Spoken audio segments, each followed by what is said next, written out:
Okay, here we go. 6 o'clock, my time, 11 o'clock, your time. And that means that it's time to get started with God, the warrior Shevet.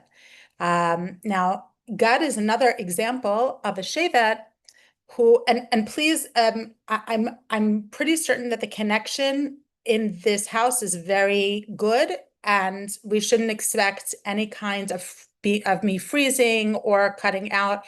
If I do, then please let me know, somebody chime in via audio, and then I can move to another part of the house. Okay, so this is a shevet similar to other shvatim that we have explored together over the last few shiurim, for which not so much is known in his lifetime, and so it's left up to Chazal uh, to provide for us the traditional transmitted understanding of the nature, the personality of this Shevet. So we have gone through the four sons, the first four sons of Leah, and then switched to the two liminal sons, or the surrogate sons of Rachel, Dan and Naphtali. And now we are at Gad. And again, the order that I've chosen for this series is birth order. Now, there are a lot of ways to present the Shvatim. I was actually just looking back at some of the past ways that I have presented the Shvatim. And in one of my methods was to divide the Shvatim by nachalot, by regions in Eretz Yisrael, and present that way, or present all of the sons of Leah and the sons born from her surrogate Zilpah, and then go to Rachel.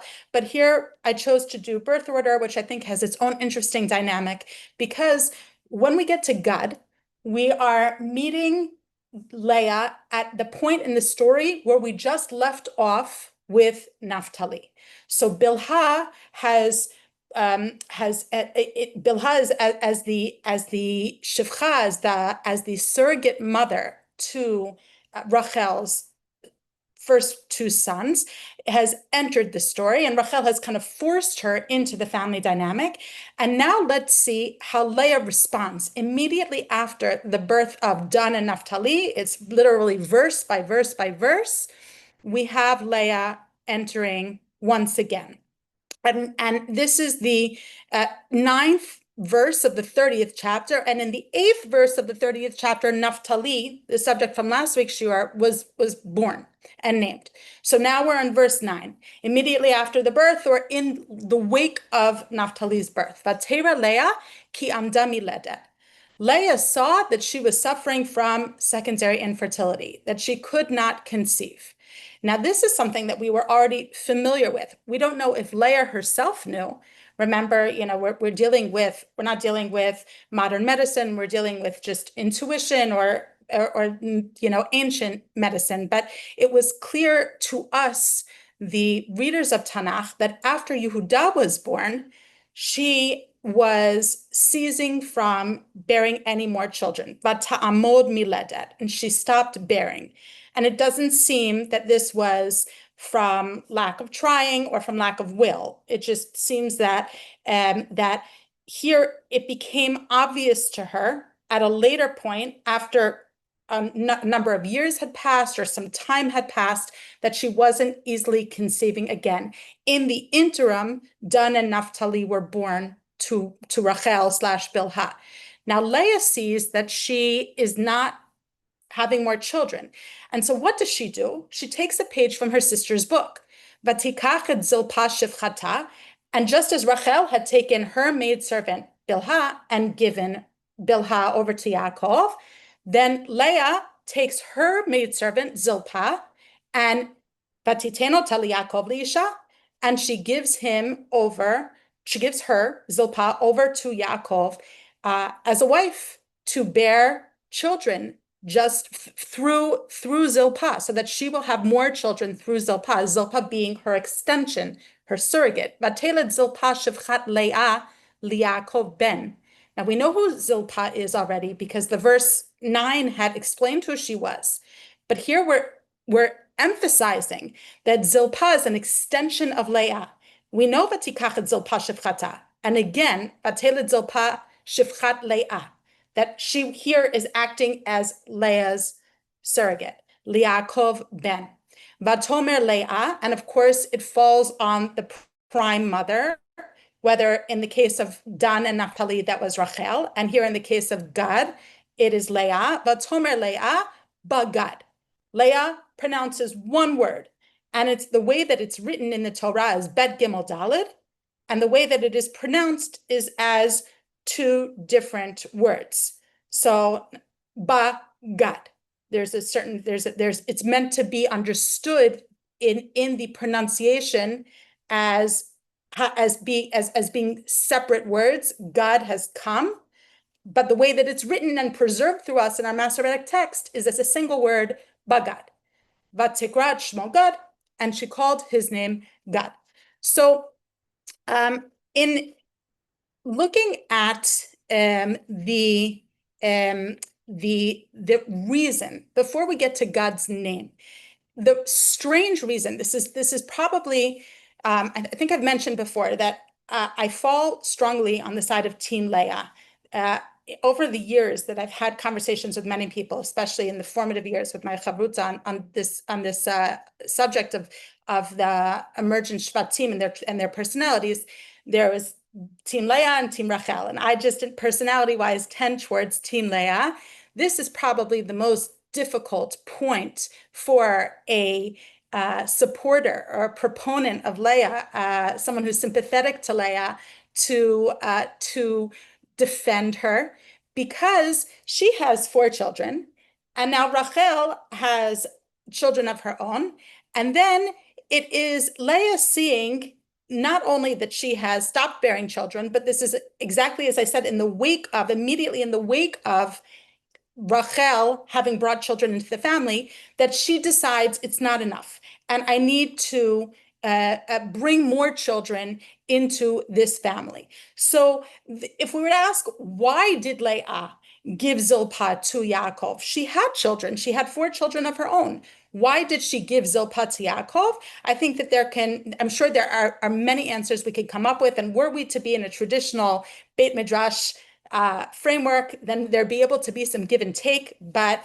I'm just going to make a point now of some housekeeping. I'll take all questions at the end, so please no interjections over the course of the shiur. So 3 reasons that I can come up with, and please feel free to add in the comments if you can come up with any more reasons as to why Leah would do something so almost selfish, so like almost overreaching, and why she was so forceful on this point of thrusting even more complexity into the family dynamic. So the first reason is that it feels perhaps that there's some jealousy, that there is a rivalry between Leah and Rachel. And here Leah sees that Rachel, who always had primacy, who always easily won Yaakov's love and affections, has now also added the element of Leah that had been present in the family, which is children. So if it wasn't if up until this point there had kind of been a division, Rachel was Yaakov's inherent love, but Leah provided Yaakov a family. Now Rachel is also providing Yaakov a family, so Leah perhaps is responding in rivalry, in jealousy. Now the second reason that I think is kind of coming in consonance with, well, I'll leave the midrashic reason for number 3. Let's say the second reason that I came up with as to why Leah gave Zilpah to Yaakov to bear more children is that she has a newfound confidence that we saw with Yehuda. We saw her progression through the birth of her children, of wanting to cement a relationship with Yaakov. And by the time we got to Levi, or now my husband will be attached to me, she has the sense that 3 children have cemented an attachment with Yaakov and Yehuda, and the icing on the cake of Hapam Odet Hashem. Now it's just beyond. Now I firmly know that I belong in this family. So perhaps with the birth of Dan and Naphtali, these elements of Rachel, the representation of Rachel, she is building on the, I want to say almost like an aggressiveness, an assertiveness, if I wanted to be more kind, of securing her place of dominance. And so this is her way of saying she can't bear any more children for Yaakov, but she can. She'll do exactly what her sister does so that there can be more children in this family. And on that note, the Midrash here underlines Leah's sense of her role in the family is only to bring children into this family. And this is I like to think a midrash par excellence. I don't think that the midrash is saying that the matriarchs, meaning Leah and Rachel, each believed that they would have three children. They had some kind of a nevuah. They had some kind of a. There's no indication in the language of the midrash or in the text that this was a point of prophecy for them. Some kind of an intuition, let's say, that they were both meant to build the family of Yaakov. And then once Yehuda was born, Leah said, "Whoa, I'm going over. I'm on a roll. I'm really working here to fulfill my role." And so it was a momentum that she didn't want to lose, especially as Rachel is starting to build her role in the family. So here again, I'm trying to underline how the Midrash is not coming to provide some kinds of a backstory, but rather the mentality and the motivation of Leah in bringing Zilpah into the family. Now, when she names Gad, and again, this very stealthy name, and I use that word very carefully and consciously because the word Bagad, Boged, Bigida means treachery or betrayal, and that is the meaning of the shoresh that is preserved for us again in the Masoretic text. As much as we might want to separate the word into God has come, which allows for a little bit of a lighter and an easier understanding of this child's name.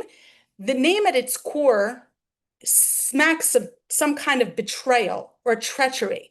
And that's what I want to explore now. On the surface, if we were to just go up with our own devices and say, what is she naming her child after?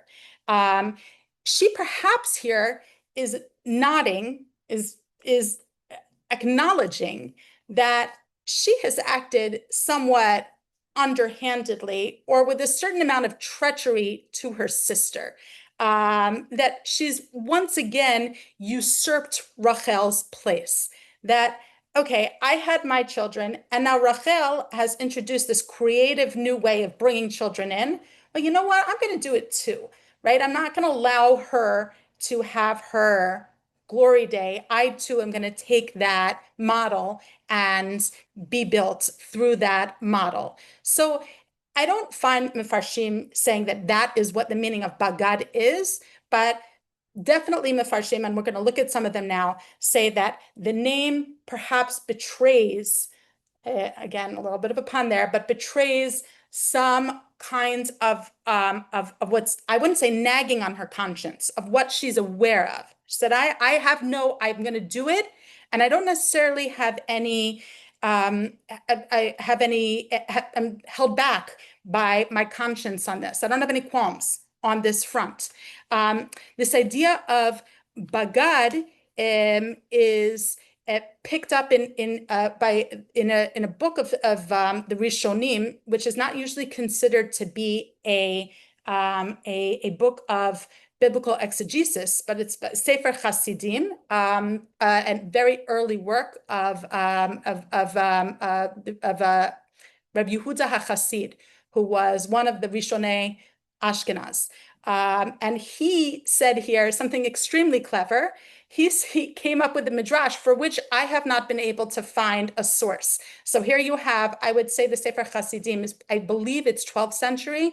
The first time I've seen this very clever midrashic idea, which is that Leah dressed up Zilpah in her garment, her beged, right? That's what the word bagad, that's where the word beged comes from. The word garment, beged, comes from this idea of betrayal, right? You are not being true to yourself because you're covering who you are. That's one, I guess, explanation of why Bet Gimel Daled means a garment. But Leah dressed Zilpah in her garment, thereby duping Yaakov. Once again, she is the master. She's out fox the fox, right? She's the master of duplicity, and it's through the beged. So what Sefer Hasidim is saying here is Vatomer Leah Bagad, right? Gotcha, right? Like it's through the beged that I hid Zilpah, because Yaakov would never have agreed to it. Vatiteno tali Yaakov liisha doesn't mean that Yaakov took her. It means she gave her. So that is this clever midrash of Sefer Hasidim. But again, what I would like to underscore here is that element of treachery that midrash is preserving for us. And Rashi himself, in his second explanation, he doesn't prefer this explanation, but in his second explanation for the naming of God, will also say that it has to do with treachery, because he says, Lo yadati al ma nichtavat teva achat. My preference, and we'll get to this in a bit, my preference is to understand this child's name, God, as the compound of ba and God, as two different words. But I do have to acknowledge, Rashi said, that the word is written as one word, Bet Gimel Daled, without an aleph there to separate the two roots. So it looks like the root is a root of betrayal and treachery, begida, lo yadati al manach teva achat. So therefore, davar acher, another reason why his name could be God, and we'll get to his initial reason again in just a bit, lama nekret teva achat bagad, why it's only written as one word, kimo bagadetabi. This is the wildest explanation. Leah is kind of gaslighting Yaakov here, right? As if Leah said to Yaakov, you cheated on me, you betrayed me. Kishabata al shivchati, when you went to my maidservant, ki ish shebagad be'eshet neurim, like a man who cheats on the wife of his youth. This is crazy, because clearly she's the one who brought Zilpah into the family. Now, all she could be, here we're getting into some deep psychoanalysis for which I am entirely underqualified. I would just say that one way to look at this perhaps is that Leah is offering Zilpah, but hoping that Yaakov will say, Leah, honey, sweetie, I don't want to, we have children. Maybe we'll have more children. I don't want to bring your maidservant in as your surrogate. You are enough for me. So maybe that's what she's saying, that even though she was the one who was the catalyst here, she almost hoped, or she hoped, that Yaakov would reject the offer. So bagad is almost in this sense an accusation against Yaakov. You committed bigida against me. Now, everything that we've seen up until now doesn't bode well for this shevet, in that the word bigida, or the shoresh bet gimel daled, implies a duplicity, a treachery, something which isn't straight and yashar. Yaakov ish tam yoshevo alim, right? For the family of the Tamimim and that demands yashrut, beged or bagad seems to fly in the face of that, which I would imagine is the prime reason why Rashi will go in a different direction. But before we go into the direction that I think is Rashi, that I know is Rashi's preference as a positive name, I just want to dwell for one more minute on this idea of where Leah was in her life when God was born. Uh, Leah was at a point where she had confidence in her family. Confidence was somewhat undermined, perhaps, by Bilhah's recent moves, and subsequent additions to the family. But she's very aggressive here and I know I used that word before, aggressive slash assertive with bringing Zilpah in.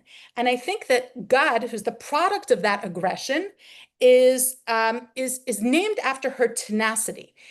She is dead set on bringing more sons or children, but in this case, sons into the family. And she is pursuing her resolve, perhaps even at the expense of others. And maybe that's what's underlying the bigida here, right? Like she is, I don't think that she has, that anything's nagging at her conscience, but she is aware that of her aggression and her tenacity. Now, this is going to be the hallmark of this tribe. This is a tribe that is a tenacious tribe, that is the vanguard tribe. They are the warrior tribe. They fight for what they want and they succeed in getting what they want. They are not rash like Reuven, surging forth pachas kamayim. They are tenacious and they're different. That's a different quality. And we see this in the development of the tribe. When the tribe, along with older brother Reuven, decides that they want to hold on to the lands that had been conquered by Israel from Sichon and Og, the lands to the east of the Jordan River. And they approach Moshe, we're here in the book of Numbers, and they say, this is the land that we want. And I just want to point out to you something which we're gonna see over the course of the shiur. God is almost always mentioned first.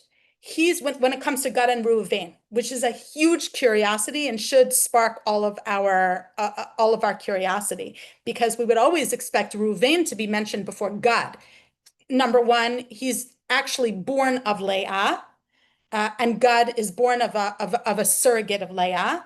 And number two, because Reuven is the Bechor, he's the elder one, so he should be front and center when these two tribes partner in claiming the lands east of the Jordan.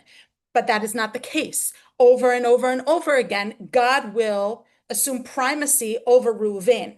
And in the text and in the Bashetach as well, in the tribal inheritance.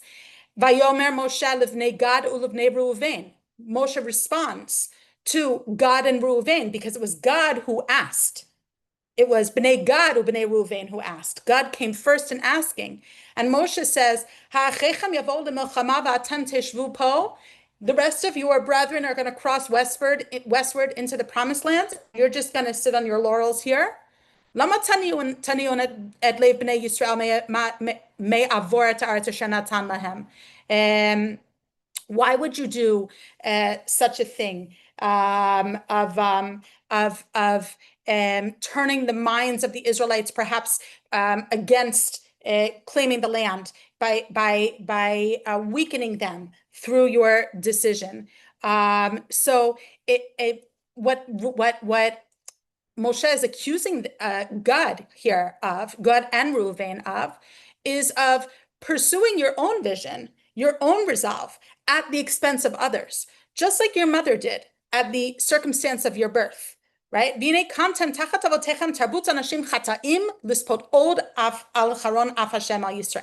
You, a breed of sinful people, tarbut, a culture of sin, this pot od, to just add on to God's fury on Israel. Moshe is extremely incensed and irate at them. And I do see here strong reverberations. Is that the word? Not reverberations. Reverberations of the initial thrust of Leah to bring God into conception, right? But she conceived of Leah the same way that Rachel conceived of Dan and Naphtali. Leah conceived of God the same way Rachel conceived of Dan and Naphtali. Were it not for Leah, and this activity then of introducing Zilpan to the family, then God would never have been. So it is pursuing their resolve, perhaps at the expense of others. We all know the aftermath of the story where they placate Moshe and they absolutely do as they promised to do. And they said, no, we will definitely fight our brothers' wars because they are our wars as well. And this is absolutely what they do. But this initial concern of Moshe is, I think, an echo of the same circumstance of birth of Gad, which is this aggressiveness of Leah. The same aggressiveness of Leah to pursue her goal, we see later in the aggressiveness of the tribe to pursue their goal, which seems very self-centered. Okay, the goal seeming self-centered, not the aggressiveness.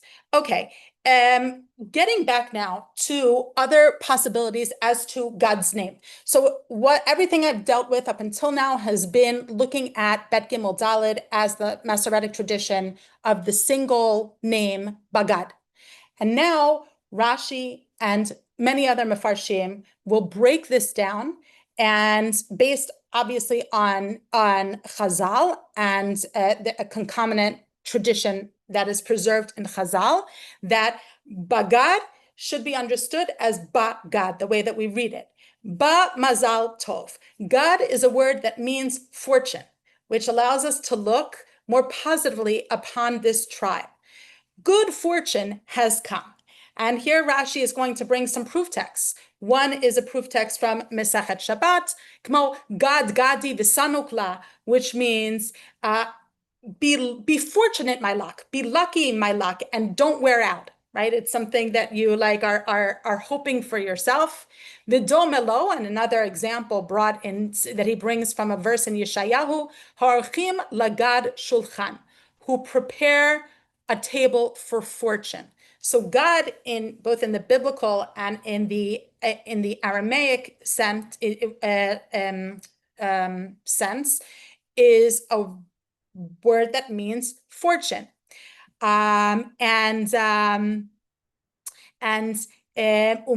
Midrash Amar, and it's in the Midrash, Shenolad Mahul. The Midrash preserves for us that he is born already circumcised. Now, what does this mean? Yes, it's very fortunate if a child is already circumcised, and so therefore it doesn't have to undergo circumcision. But I don't think that that's what Rashi is saying, that was an extra level of his fortune. I think Rashi is saying, well, a child, there are two ways to look at this, really. A child is born, like we have the same tradition with Moshe. A child is born already circumcised, indicating there's something very auspicious about this birth, something positive that this child is going to bring in, and his legacy will bring into the world.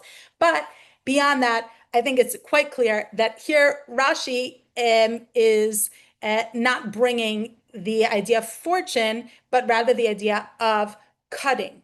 That the shoresh Bagad doesn't necessarily mean fortune has come, but means like a cutting off element has come from the shoresh of Gimel Daled Daled, which means to cut down or to cut off. Kemo godu ilana.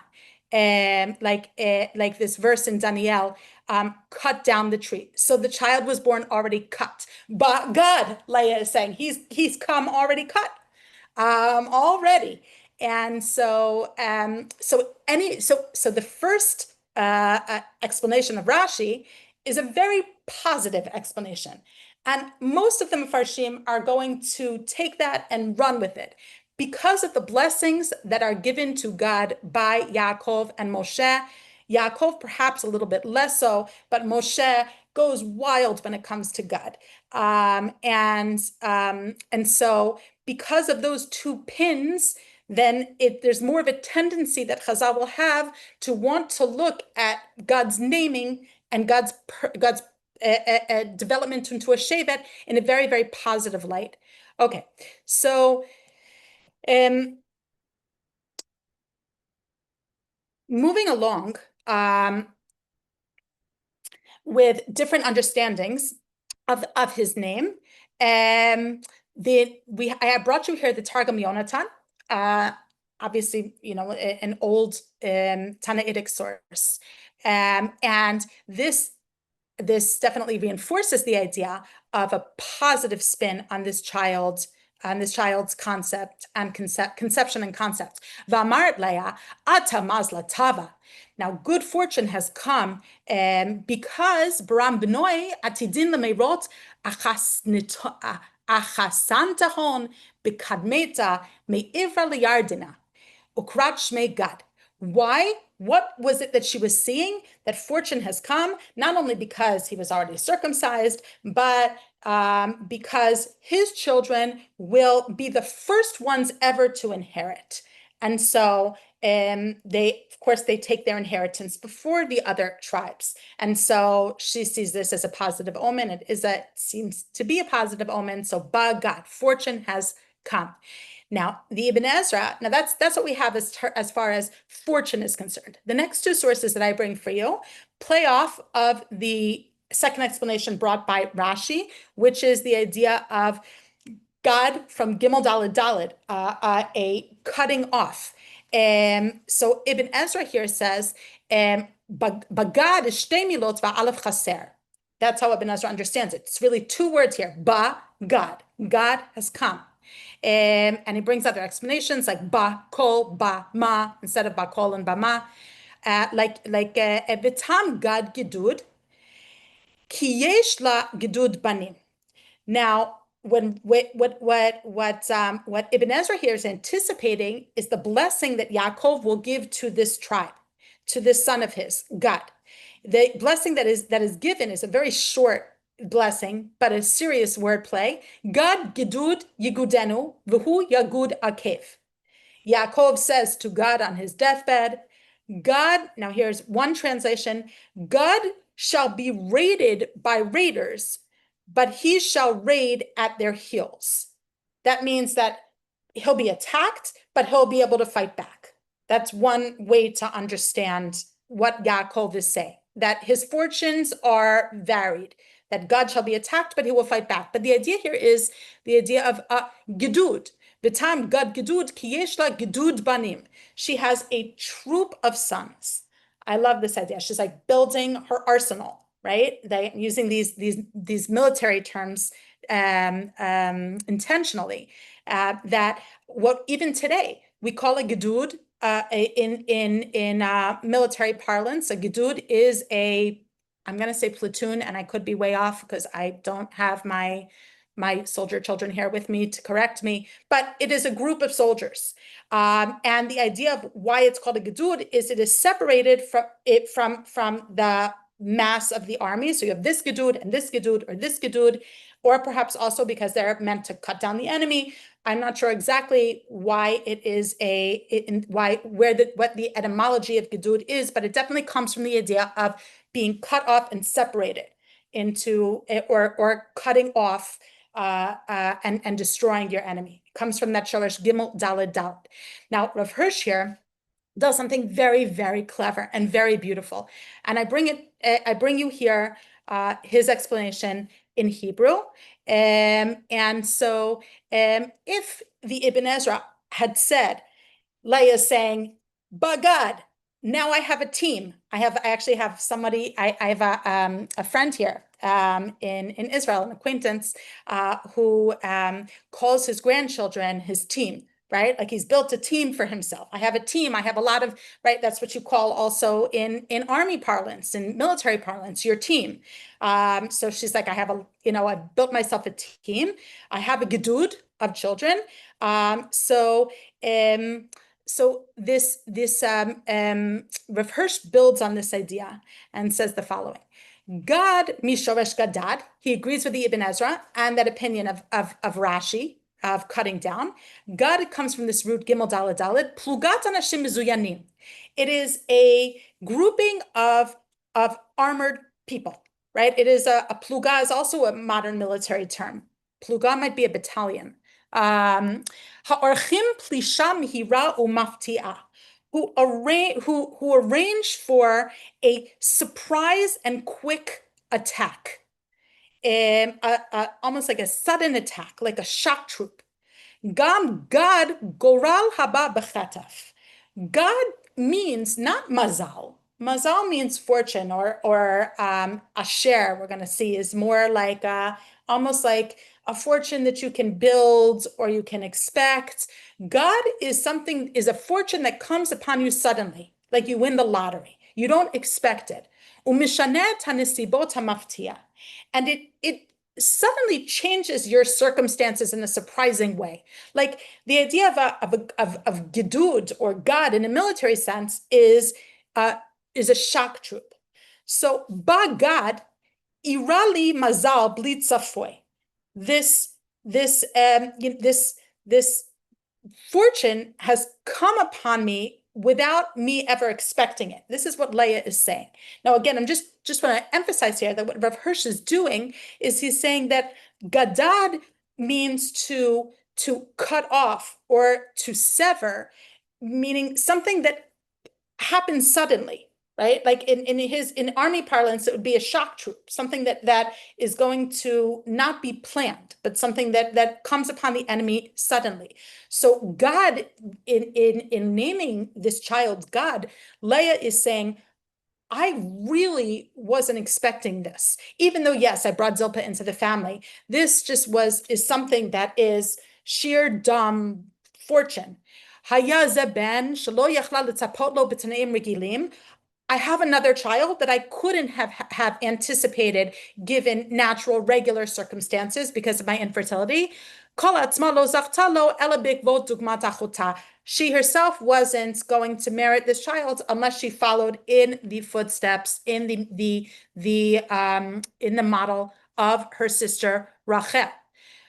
So I really enjoyed this parush of Rav Hirsch because it kind of combines both explanations of God in the sense of like that of a warrior and the shock troops, and introducing the concept of shock, the shock troop, because God means the shock. By God, I'm shocked, right? But with this other element of having built for myself, as Ibn Ezra says, now an arsenal, a team within this family. Now, there's no doubt that God, in Yaakov's estimation, is the warrior tribe. We haven't, even if I've been trying to insert some kind of military edge to God's naming up until this point, through Ibn Ezra, through Rav Hirsch, and others who are of the same opinion of the Ibn Ezra. I think it's very, very clear, given the language of the bracha that Yaakov gives to his son, that this is a warrior tribe. So so there are two ways to understand this, two main ways to understand the naming, the blessing that Yaakov gives. One was as I translated it, which is you're going to have vagaries, God, in your fortunes. It's going to go up and down. God, the Ibn Ezra said, Hitnabe, Yaakov prophesied, Sheyavo elav gedud, that an army would come against him, V'hu yinatzchenu ba'achrona, and yet he would triumph at the end. So he would be attacked, but God yigudenu, God gedud yigudenu, an enemy will come upon you, but v'hu yagura cave. At the end, he's going to, raid at his heels. At his meaning the enemies. He's going to end up being the raider and the successful battalion. So Ibn Ezra, in translating, as I have it translated here by Sfaria, introduces a really nice idea here that I just wanted to bring for all of us.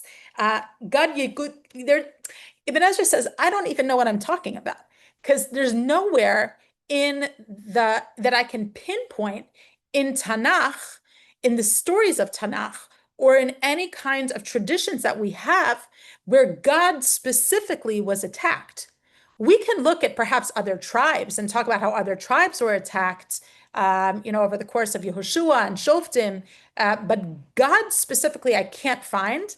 But the Ibn Ezra says, "Anachnu lo nidah hayom kol atzlot ha'ovrot al avotenu." I don't know. The Torah is not a history book. We don't know exactly what incident Yaakov is referring to.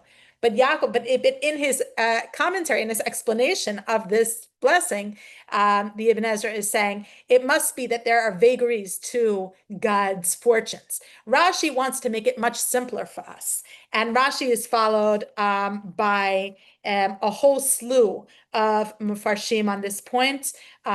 Most of them side with Rashi's understanding. God gidud igudenu v'hu yagud akev.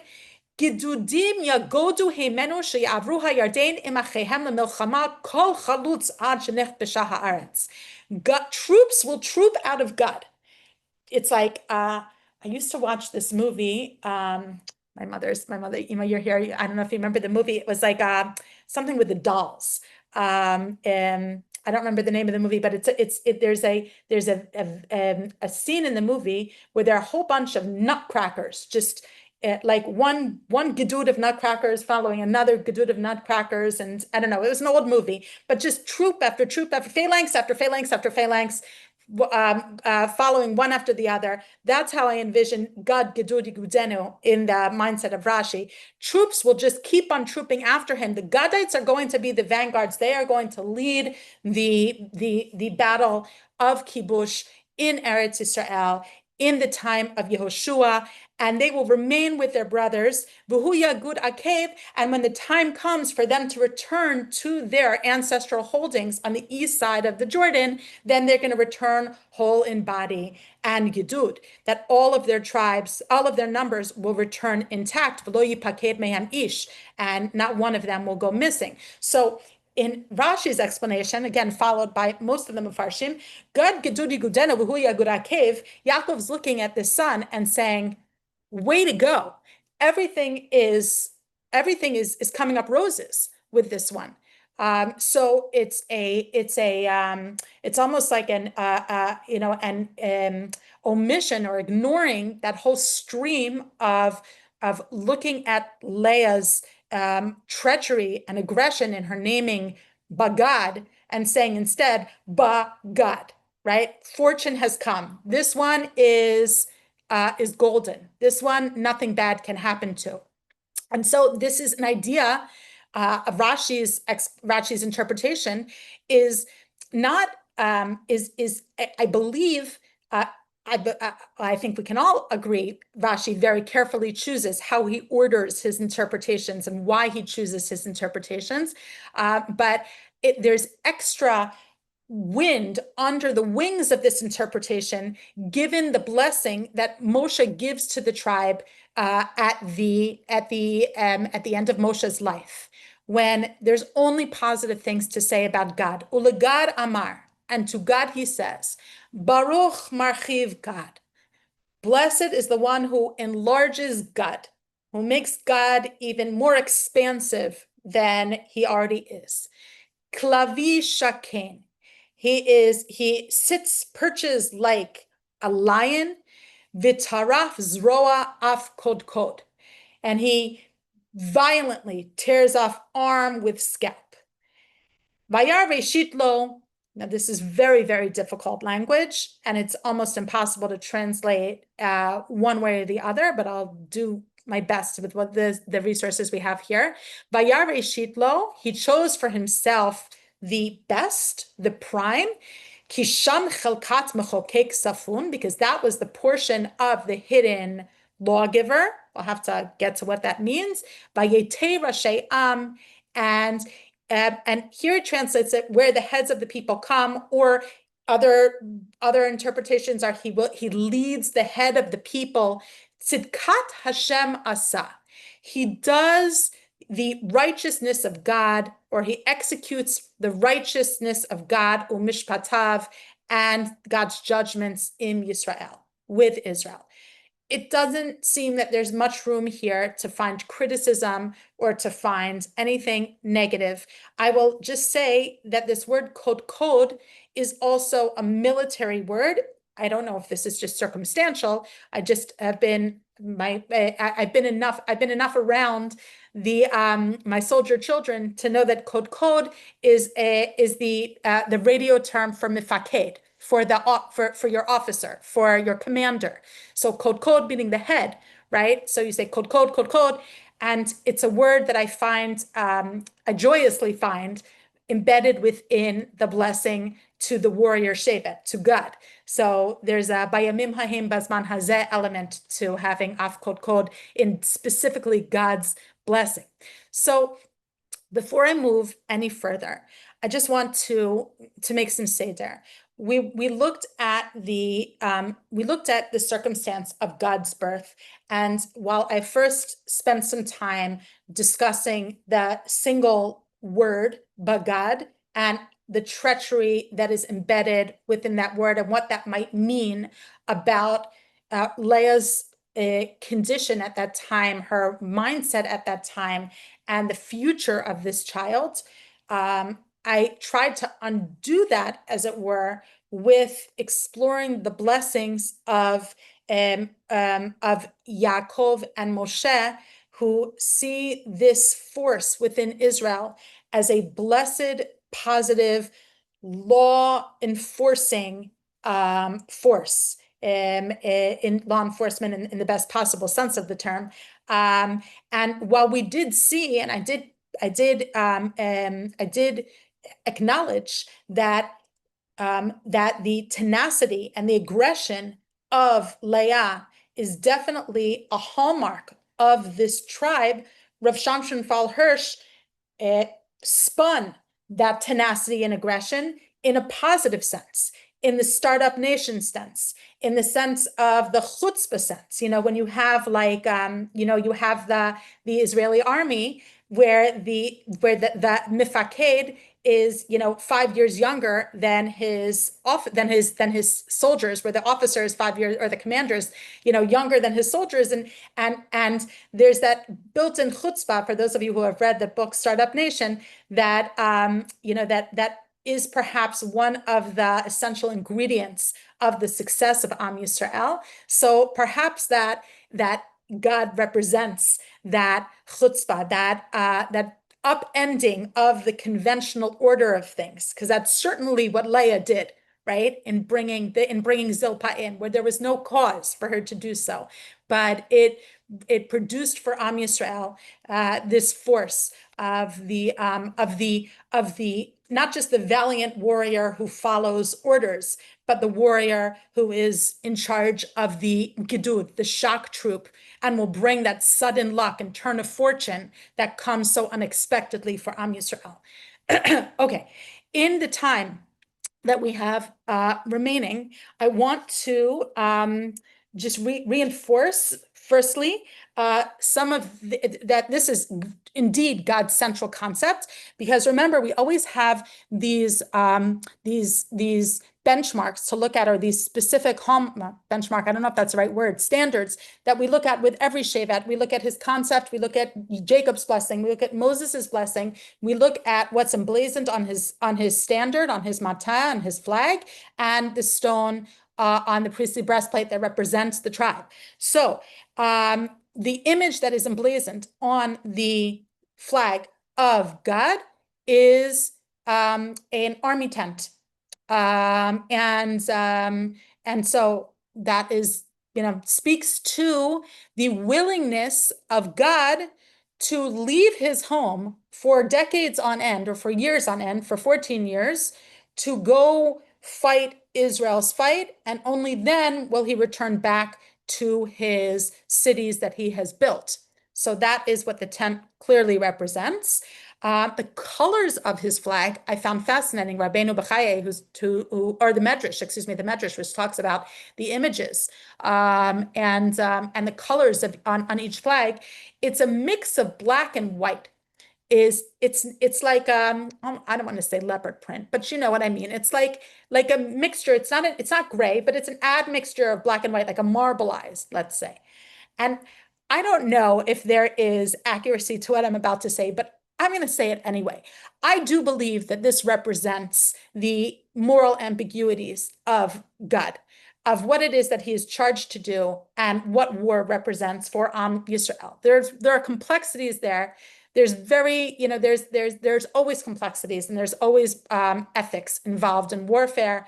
And that is to say that when dealing with war, nothing is black and white. So a little midrash Tamar.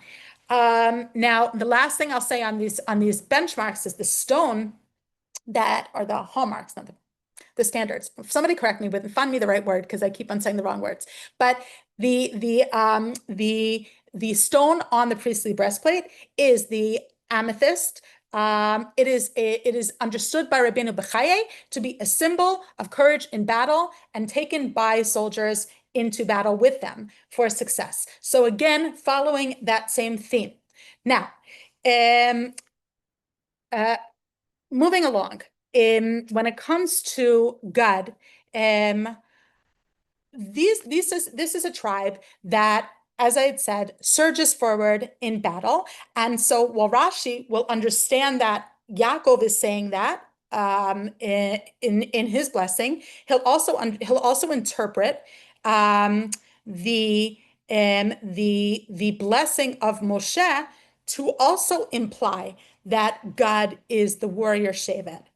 Vayate, God moves, God leads. Here's the language. Vayete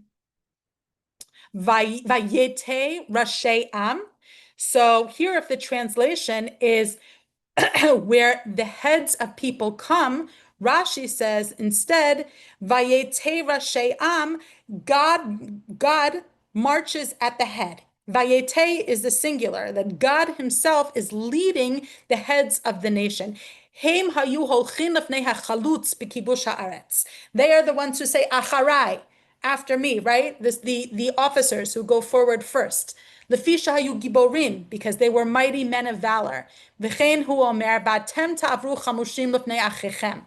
And that is who Yehoshua, when Yehoshua speaks to Reuven and Gad and says specifically, I'll argue to Gad, you are going to go forth armed before your brethren and lead them in battle.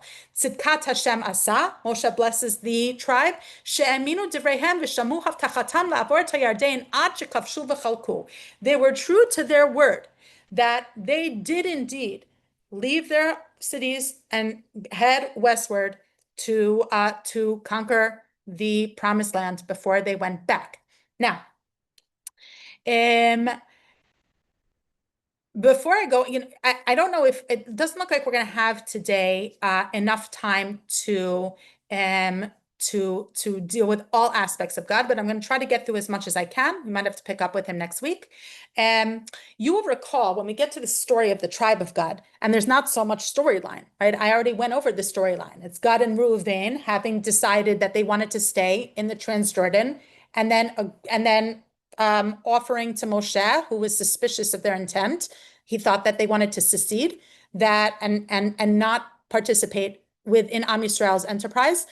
They placate Moshe and they say that is not the case, and we shall lead the nation in battle.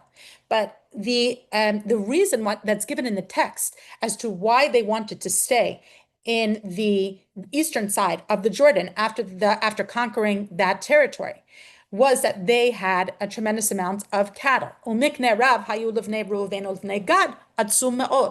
They were very wealthy. Was as when we did the virtual tour of Reuven, we saw the Mishor, and there was ample grazing land for all of their cattle. Now, Ha'amek Davar, the Nitziv here, is very clever and does does something which is somewhat midrashic, because it doesn't really follow the Tamei HaMikra.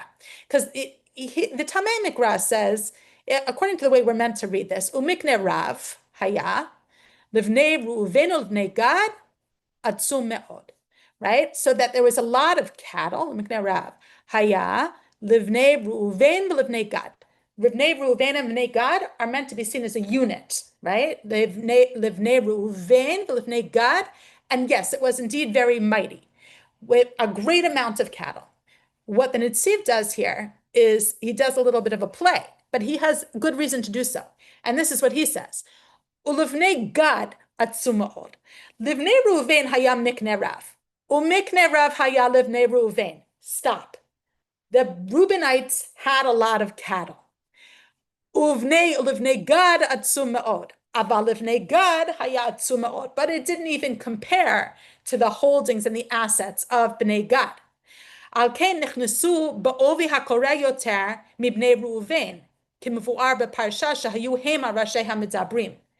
That's why the Hamik Dabar is saying, I'm not coming at this from nothing. That's why it's always going to be Bnei Gad who are pushing the issue, in that they're always going to want this and be at the forefront of arguing with Moshe on this because they had the most to gain. And so so here the Hamik Dabar cleverly, again, it's counter the Tameh Hamikra, but what he is pointing out is also based in a close reading of the text, which is that it's curious that when we get to the holdings of Reuven and Gad in the Transjordan, that only Gad's cities are described as Arei Mibzar v'Gidrot Tzon, that only their cities and not Reuven's cities are described as fortified with enclosures for flocks.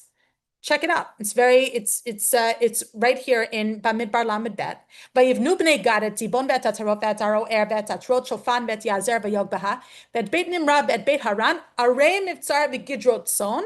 These were all cities that they had to fortify and they had to build facilities for their livestock.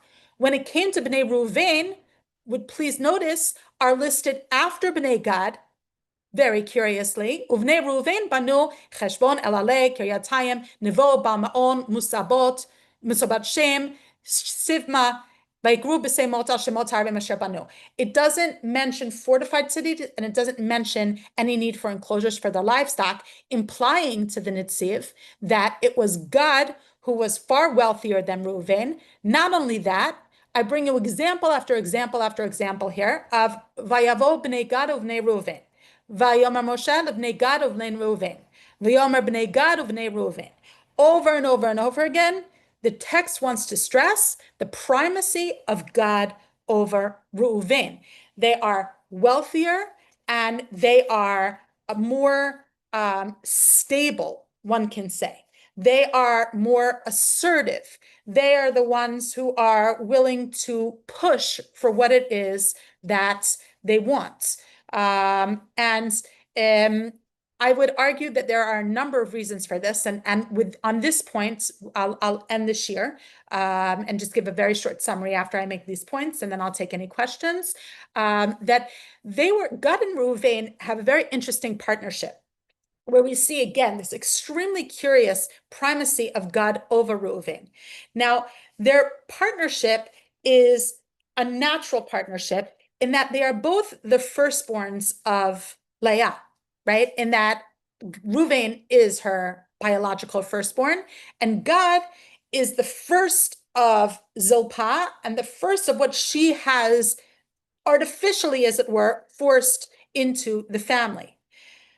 They are both passed over for the firstborn rights, right? The firstborn, one can say the greatest share of the bracha is not given to Reuven and it's not given to Gad, and the rights of leadership as well, and whether it is military, well, in this case, Gad is given military leadership, but he claims it. He's not granted it.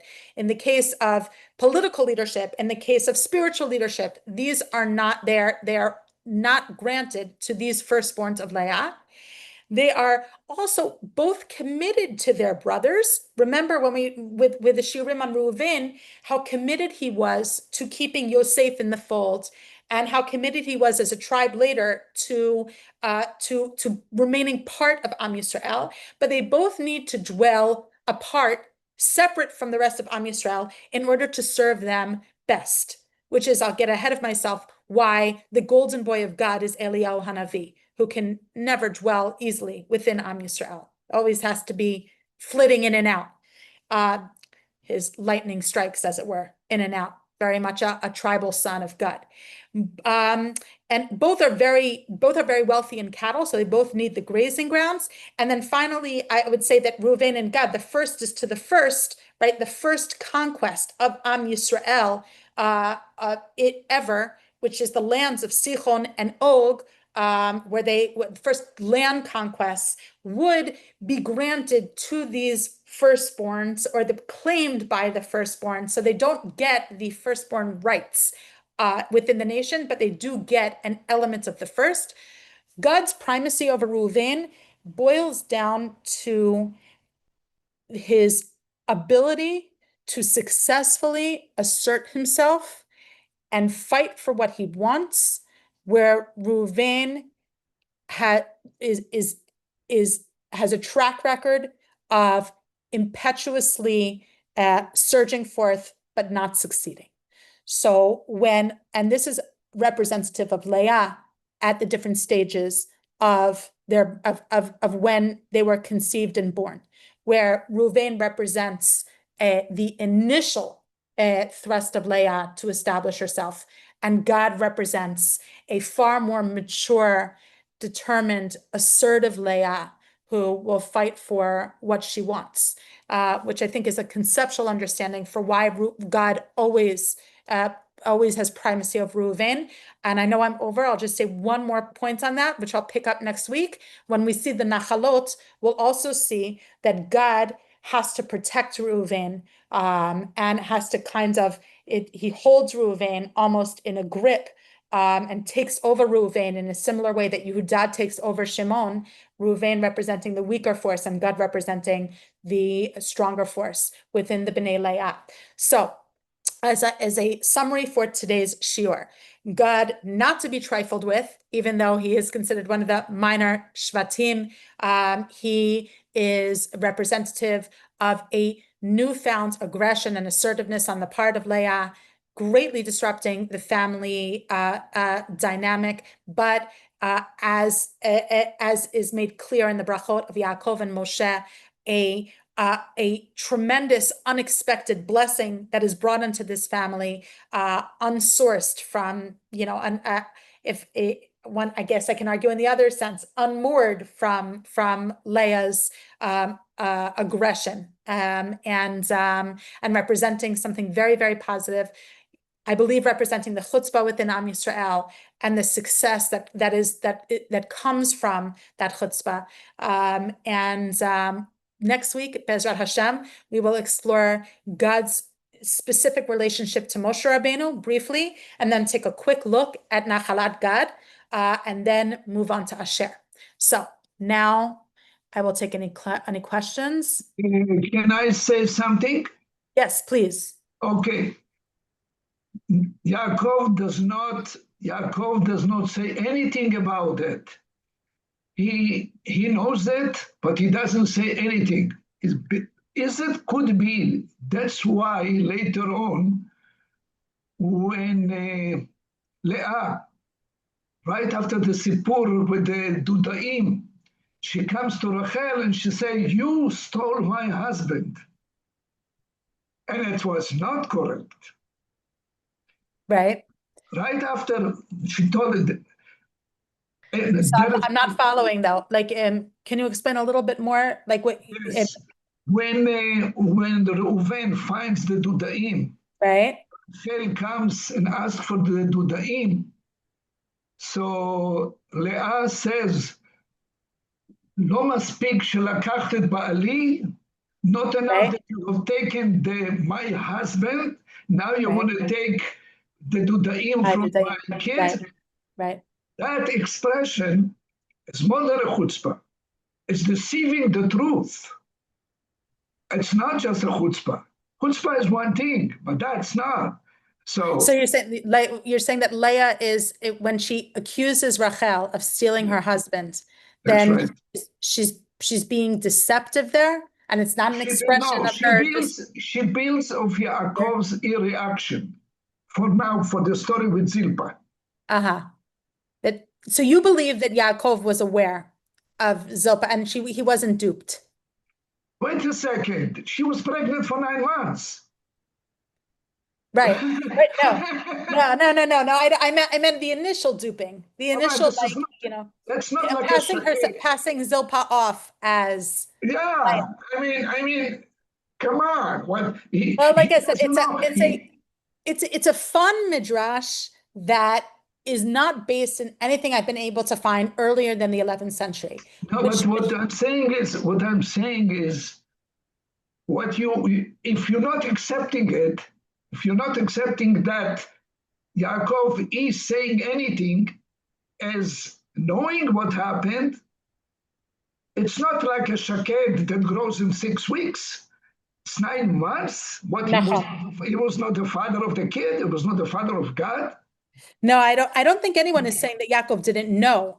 I think that Sefer Hasidim is saying that Yaakov was duped into sleeping initially with Zilpah, uh, and Leah passed Zilpah off as herself. Zilpah wore Leah's clothing. So that initial, and then when Zilpah was born, then Zilpah became pregnant, then it became clear that Maybe I accepted for God.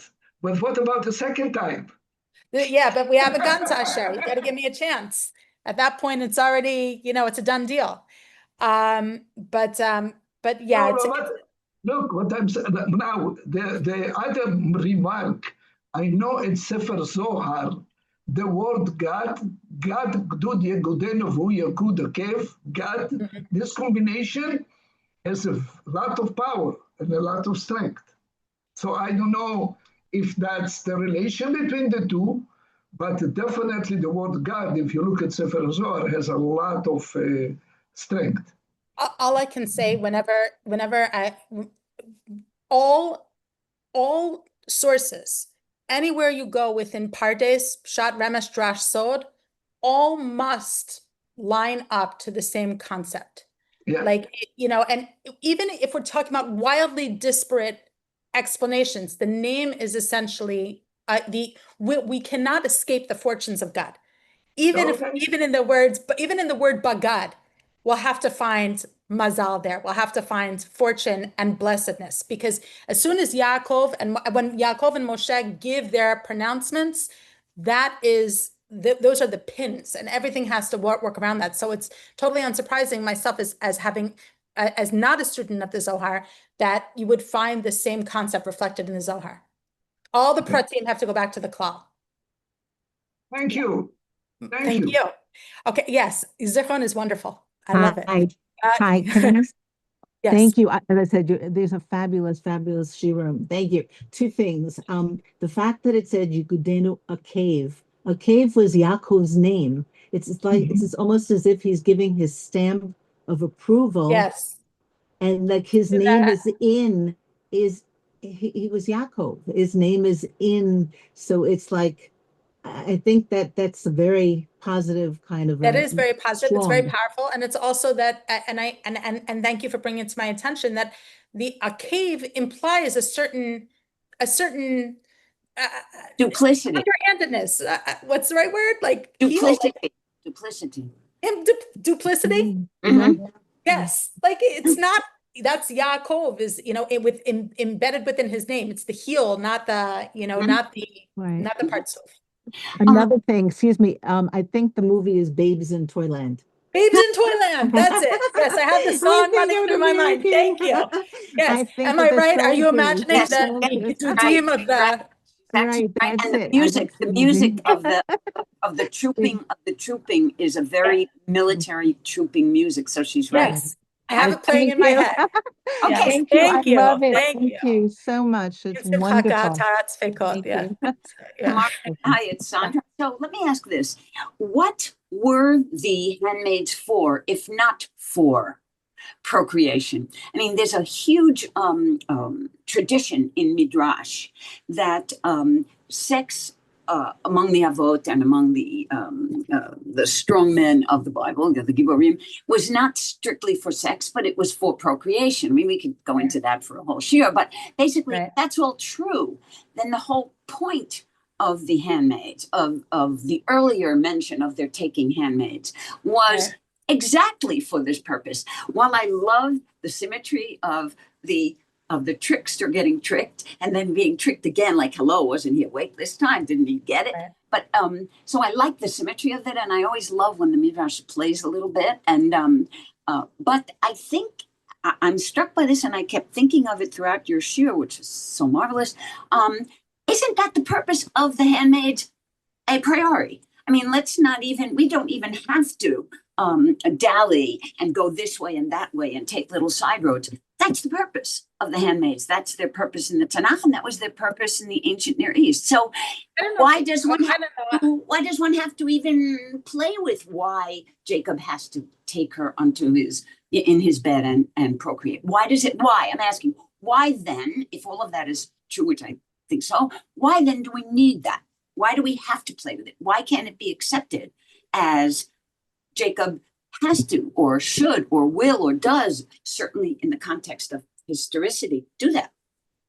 Well, okay, so first of all, I can't talk about historicity in the sense of the social norm, right? Because I don't know. I do think that this is a wildly interesting area of study about the role of the servant, specifically the maidservant, in the ancient world, and what her, her malleability and who determined what her role is. I will say that I'm unconvinced that that was her a priori role, and I think that it is not assumed that this shivcha is going to be a surrogate the moment that the matron wants her to act as such. So what was their role then? Pardon me, Tamar. What was their role? I would only imagine as a lady in waiting, or like to raise the children, to do the cooking, to do all of help the wives with their domestic chores. Babysitter. Sorry. Babysitter, yeah, I would only imagine that, but again, I have not read one thing to my recollection that is some kind of a comprehensive academic survey about the role of in the ancient Near East of the maidservant, which I think is fascinating, and I'm sure it's been written on. I just don't have that available. In addition, I think that when it comes to the shpachot, that it is so, if somebody wants to have a good dissertation topic, if it hasn't been done before, it probably has, to understand how they were perceived, not by Chazal and by our traditions, by Chazal, by the commentators, how they were understood. There's different language that the verses used to refer to them as shpachot, as nashim, as pilagshot. Like, what is the right way to understand their position and their children's position? Because it's a huge topic. So I'm sorry, that's all I can say. It's a huge topic, and that's all. It's just in the stories that we analyze and hyperanalyze, it's the Sarah and Hagar, and involves sex and procreation, and Leah and Rachel and Leah and Bilhah and Zilpah also involving sex and right, but we also don't see Hannah passing off her maidservant, or Rivka passing off her maidservant, or other barren women passing off their maidservants. And it seems like it's an occasion. It seems it's something that is it's missing if it's not there. True. That's true. Thank you very much. Thank you very much. Amazing. I have one question, if possible. So the Brit Milah, which God would not have had and Moses would not have had, is that just about being circumcised, or there's any content about blood? No, I think it's just a way to play.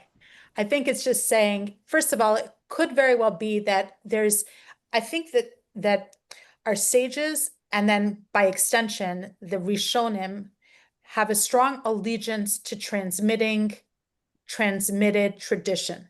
I'm basing this on James Kugel's work, not just on my own hashkafa olamit. I think that there are traditions far predating Chazal that talk about, let's say, Moshe Rabbeinu being mahul meleda, right? Mm-hmm. Like that's something that is a transmitted tradition, not an invented tradition. When it comes to Gad, Rashi's not inventing anything. Rashi's always based in Chazal, but the idea of Gad being Mahu, which, as you point out, is irrelevant to, well, it's not entirely irrelevant because Abraham would have circumcised his, there would have been a tradition of circumcision in the family of Abraham, not a mitzvah per se, but a tradition. And although some could argue, yes, a mitzvah, one of the 3 mitzvot in Sefer Bereshit, but the idea is that he would be whether or not he's circumcised is beside the point. It is a vehicle to delivering 2 concepts embedded in the name God: fortune and cutting. What's the most fortunate cutting? Milah. And how fortunate are you if you're already born with a, with a milah? That's just my little take on it. But it's combining those 2 in a clever way. Yeah. Also, I had a question about God's aggressiveness or his ability to fight. Would that be like the softer side of zealotry, where he goes about it, he's told what to do, and he will not stop till it's done? He won't stop, but he'll ask permission. The zealotry of Shimon and Levi doesn't wait for orders. Okay. God says, "This is what I want. I'm not going to back down. I'm going to ask Moshe, and I'm going to wait for Moshe's answer. But if once Moshe turns sour on me, I'm not going to stop. I'm going to, but I'm not going to pay lip service to it. I will be true to my word. And this is my vision. This is what I want." And even though time after time, it's not just with Moshe, it's also in Sefer Yehoshua, where all of Am Yisrael are ready to go to war against Gad and Reuven because they fear secession, to the Right. side of the Jordan. Then Gad and Reuven say, "You're misunderstanding us." Okay, I'm not going to knock down the Mizbeach that I built, God says. God and Reuven say. You just have to understand what our intention is. So, it's the ability to give reason, to approach power and say, "I'm not afraid of power. I believe in what my vision is, and I'm going to fight for it." Yeah. Perhaps the zealotry of God is expressed in Eliyahu. Yes. And Yes, Pinchas. we'll have to get to Eliyahu, right? Pinchas. Oh, Pinchas is not from Shevet. Pinchas is Levi, but Eliyahu is the golden boy of God, and Eliyahu is going to come up with 3 different shvatim, but most of them, most compellingly with God, I believe. Perhaps both sisters understood that the birthing fest was far from over due to age. It could be that Leah wanted to hedge her bets by having as many children as possible, as soon as possible. Agreed. She was on a mission to build her gedud. Absolutely. Interesting that there's no evidence, Yaakov questioning Leah as to why she gave Zilpah to him. He knows why Rachel gave Bilhah to him. It's explicit in the text, but not so with Zilpah. It's very interesting. I have a very difficult time, with psychoanalysis of Tanakh in general, because if I don't have sources, I'm at a loss. So this is very good material for those who want to, who have more insights into human behavior than I do, and who also want to, think of the different directions they could take these stories in. Sarah was angry at Abraham for marrying Hagar when she was the one who suggested it. Very, very true. It's complicated. As soon as you introduce a rival wife, things get very complicated. Verse 6 could have been written today. Verse 6, if that's at 1824, let me just go.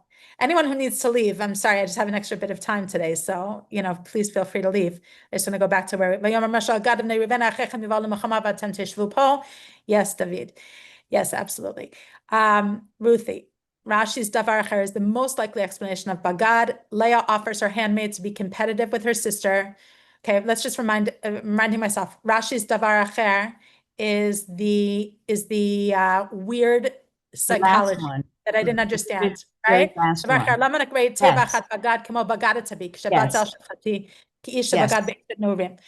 Okay, is the most likely explanation of Bagad. Okay, let's see why. Leah offers her handmaid to be competitive with her sister for Yaakov's attention, which she seems to believe is wholly dependent on her childbearing, while hoping that he would reject the handmaid and proclaim his affection for her, which did not depend on the number of children she produces. Right. I said, right. I suggested that, but rejected as an explanation. When Yaakov readily agrees to take the handmaid into his bed, Leah is terribly disappointed. Yaakov has betrayed her and dashed her hopes yet again. So Ruthie, I don't know if you're still there. There you are. Yeah. So you're saying that has to be how we understand Rashi, right? There's no other way to understand Rashi. Is that what you're saying? Yeah, it's very obvious. I was not aware of, I guess, never paid attention to the end of that Rashi because this is what seems to me from the very beginning. She has 4 children, and I know we differ in the interpretation of what she says at the birth of the third and the fourth child. Yeah. Okay, so leaving that aside, so that's part of it. If she hopes that the birth of each child, this time, my husband will accompany me. He'll help me. And then the fourth time, uh, this time, can I finally thank you, Hashem? Is this going to be the end of my being, rejected or just overlooked? Then she stops having children, but now Rachel is doing her surrogate thing. Oh no, now she can't have any more children, and having the 4 children didn't work. So, not going along with Einstein's, Azhara, that if you keep doing something again and again and it doesn't work, that's insanity. So she's going to do the same thing, but she's doing it and she's hoping he will say no. In the same way that Sarah, she offers Hagar, but part of her wants him to say, no, Right. you and me, honey, and that's it. And if God doesn't give you a child, then that's it. That's the end of it. It's the same idea. So, Right. yeah. I hear what you're saying. I mean, I don't think it's like an exact parallel because Leah had children, like, with Sarah. Right, I right. understand what you're saying. But yes, but those 4 children that she had didn't work. It didn't get I don't think at this point she's just about it's just about building her role in the family as the mother, as the quintessential mother. I'm the one with 10 kids, right? That's my job. That's my sole job. Like Yaakov is almost irrelevant at this point. Then she probably, well, okay, we could argue both sides of that. But then my next comment is Get the next one. Yeah. Another way of looking at that Kri Ketiv is a parallel in the naming of Binyamin. Rachel gave him one name, which expresses Ben Oni, and Yaakov reworks the name to a more positive outlook, Binyamin. The mother names him in sadness, and the father blessed him in reworking his name. So in this case, we would say Bagad contains within it her. You like the Davar Acher the most. Yeah, So she's betrayed. Her betrayal, her sense of betrayal. And Yaakov reworks it to, oh, God, wonderful. In his bracha, because he's not involved in the naming. Right. Right. Like it's just gonna, right. Like if until Yaakov's bracha, it was 50-50, because you have Kriu Ktiv, right? So you have Bagad being negative in the Ktiv and positive in the Kri. So Yaakov is like, forget about the Ktiv, it's only the Kri. We're only going to look at Bagad. Right. As fortune has come upon us in the form of this military might. Right. And we see the same thing, parallels with Binyamin. Yeah. Yeah. Even though there it's like at the moment, it's like, I don't want to give this child any kinds of that negative impact of Rachel. Okay. I think there's no way to escape that Bagad as a Ketiv is not relevant to the legacy of this tribe, to the future of this tribe. Yes. How long after they crossed how long after the people crossed into Canaan did this occur? From where and how do they already possess so much property, so much cattle? I don't know if you're still here, but I'll just say that this is pre-crossing into Canaan. This is after they conquered the lands of Sichon, Melech Amori, and Og Melech Bashan, when they were on the eastern side of Canaan, when they were traveling up the King's Highway, and they were encountering the lands of the Transjordan, and they conquered those lands. And those are the lands that in Sefer Bamidbar, and those are the lands that Reuven and Gad wanted. Okay, so if there are no more questions, then I will bid you all adieu and adieu. Thank you so I will- much. Great. Pleasure. My Thank you pleasure. so much. My pleasure. My Yeah. pleasure. See you next week. Shavua tov. Thank you, You're welcome. Tamar. Bye. B'simcha. Pleasure.